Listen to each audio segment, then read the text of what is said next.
Hi everyone, here we've got Motorola One Vision Plus, and let me show you how to clear browser on this device. So first of all, let's open your browser. In my case it will be Google Chrome, and simply tap on this three dots icon.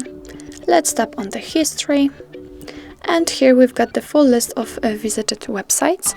In order to remove only one of it, simply tap on this X button right next to it. If you want to clear all of them, simply tap on clear browsing data. And as you can see here, we've got some basic and advanced options. In basics, we've got browsing history, cookies and site data, cached images and files. And in advanced, we've got also saved passwords, autofill form data and site settings. Of course, you can also change the time range from last hour to, for example, last 7 days. If you want, if you are ready, click on clear data. And as you can see, the history has been cleared successfully. So that's all.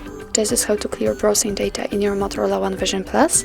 Thank you so much for watching. I hope that this video was helpful, and if it was, please hit the subscribe button and leave the thumbs up.